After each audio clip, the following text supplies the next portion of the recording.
কিন্তু পাবন হেতু হয় না অবতার।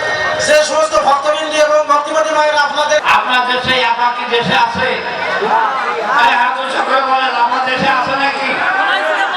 যাওয়ার সময় আপনাদের বলে গেছে আপনারা কি ভালো আছেন? সবাই মা বোনের একটা হাত উঁচু করে বলে আপনারা ভালো আছেন? আপনাদের প্রতি কোনো অন্যায়, কোনো অত্যাচার, কোনো জুলুম আপনাদের বীরেন বাবা আপনাদের বলে দেয় নাই? আমার দাদার আসার সম্ভাবনাও খুব ক্ষীণ। সংক্রান্ত কোনো বিষয় যদি তারা হস্তক্ষেপ করে কোনো লোক, আপনারা আমাদেরকে জানাবেন, আমরা তাৎক্ষণিক তাদেরকে দাঁত ভাঙা জবাব দেব। প্রয়োজনে তাদেরকে আমরা আইনে সমর্থ করব এবং সে খবর আমরা আনবো, আপনাদের দেওয়া লাগবে না।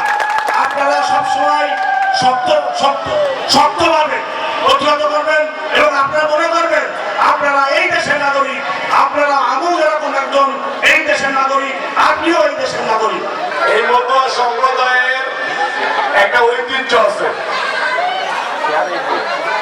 মতুয়া সম্প্রদায়ের মানুষরা হয়তো নিজেরাও জানে না যে তারা ভারতবর্ষে এবং পৃথিবীর বুকে কতটা শক্তিশালী।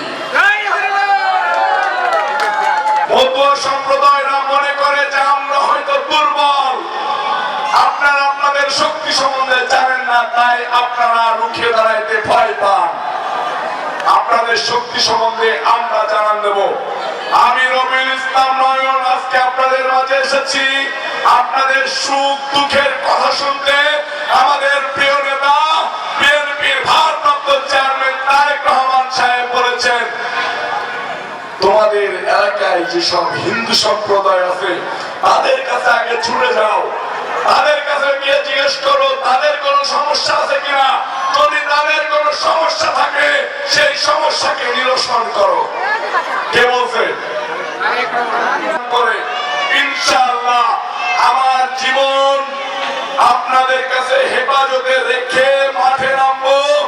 আপনাদের বিরুদ্ধে আপনাদেরকে যারা নিঃশ্বাস করে দিতে চায়, আপনাদের যারা গরু ধরে নিয়ে যেতে চায়, আপনাদের যারা জমি দখল করে দিতে চায়, আপনাদের মাথায় যারা পানি দিতে চায়, আমি তাদের সামনে গিয়ে ঢাল হিসেবে দাঁড়াবো ইনশাআল্লাহ। আমার নতুন সম্প্রদায়ের ভাইদেরকে, হিন্দু মুসলিম ভাই ভাই আমাদের কোনো বিভেদ নাই। হিন্দু মুসলিম ভাই ভাই আমাদের কোনো বিভেদ নাই। হিন্দু মুসলিম ভাই ভাই আমাদের কোনো বিভেদ নাই। হিন্দু মুসলিম ভাই ভাই ও দাদা মার্কা নাকি? ও মাসি মার্কা নাকি? ধানের শীষ একসাথে বলেন।